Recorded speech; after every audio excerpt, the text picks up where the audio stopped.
રાજકોટના 150 foot ring road પર આવેલા નાના મવા સર્કલ નજીક સિલ્વર હાઇટ્સ ખાતે આજે સવારે ડેમોન્સ્ટ્રેશન અને મોક ડ્રીલનું આયોજન કરવામાં આવ્યું હતું. આ મોક ડ્રીલમાં ફાયર બ્રિગેડ, પોલીસ દળ અને આરોગ્ય વિભાગના કર્મચારીઓએ સક્રિયપણે ભાગ લીધો હતો.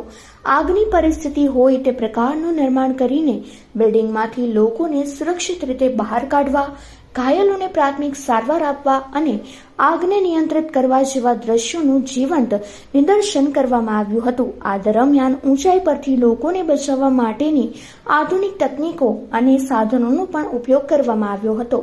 આ મોક ડ્રીલ સફળતાપૂર્વક સંપન્ન થઈ હતી. Amit K Dave, incharge chief fire officer, Rajkot મહાનગરપાલિકા. આજ રોજ 150 ફૂટ રિંગ રોડ ઉપર નાના મવા સર્કલ પાસે સિલ્વર હાઇટ્સ નામનું બિલ્ડિંગ છે. તેમાં ઈ વિંગમાં 8મા માળે આગ લાગવાના સમાચાર મળતા ફાયર બ્રિગેડ સ્ટાફ ઘટના સ્થળે પહોંચી ગયેલ અને ફાયર ફાઇટર, હાઇડ્રોલિક પ્લેટફોર્મ અને તમામ ઇક્વિપમેન્ટ સાથે સ્થળ ઉપર પહોંચ્યા.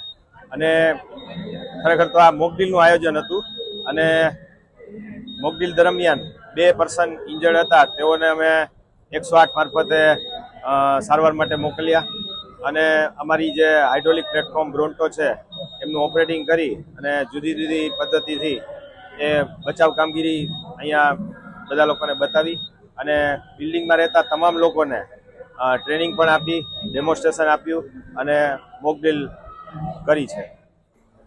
નમસ્કાર, હું ડૉક્ટર ડી.કે. વડોદરિયા સિલ્વર હાઇટ જે ફ્લેટ્સ છે એનો ફ્લેટ ઓનર છું અને આજે અમારી આ સોસાયટી છે સિલ્વર હાઇટ જે નાના માવા સર્કલ ઉપર આવેલી છે, જે 22 મલ્ટી ફ્લોર બિલ્ડિંગ છે.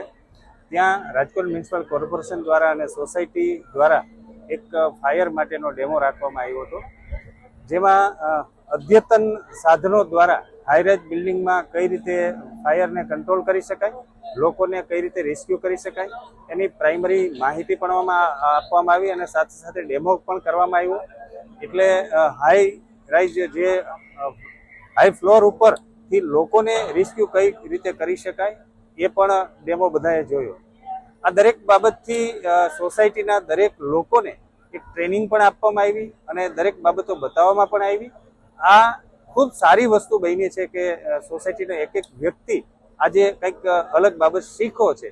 જ્યારે ઇમરજન્સી કેસમાં અને ન કરે નારાયણ અને સોસાયટીમાં ક્યારેક આવી નાની મોટી ઘટના થાય તો શાંત ચિત્તે પહેલાં તો કઈ રીતે ફાયર ફાઇટરને ફોન કરવો, પ્રોપર એડ્રેસ કઈ રીતે આપવું અને ધારો કે કોઈ આવી ઘટના બની છે અને કોઈ વ્યક્તિ ઇન્જર્ડ થયો છે તો એને રેસ્ક્યુ કઈ રીતે કરી શકાય એ પણ આજે ખૂબ જાણવા મળ્યું છે. આ ડેમો દ્વારા જુદી જુદી બધી બાબતો બતાવવામાં આવી છે અને લેટેસ્ટમાં લેટેસ્ટ જે સાધન છે, જે હાઈરાઇઝ બિલ્ડિંગમાં જેને કંટ્રોલ કરી છે, આગને કંટ્રોલ કરી શકાય એવા સાધનો દ્વારા ડેમો પણ જોવામાં આવ્યો. એ ખરેખર સારી બાબત છે. વિશેષ સોસાયટીના લોકોને એ અવેરનેસ આવી છે કે આવી ઘટના જ્યારે આગની બને ત્યારે રિયલ શું પ્રિકોશન લેવા જોઈએ અને કઈ રીતે કામ થાય છે, જેથી કરીને આવી કન્ડિશનમાં કોઈ વ્યક્તિ એમને બીક ન લાગે અથવા તો ગભરાઈ ન જાય અને પોતાના આત્મવિશ્વાસ સાથે અથવા તો એનો કોન્ફિડન્સ વધે એ માટે ડેમોનું કાર્ય રાજકોટ મ્યુનિસિપલ કોર્પોરેશન દ્વારા સરસ કરવામાં આવ્યું છે.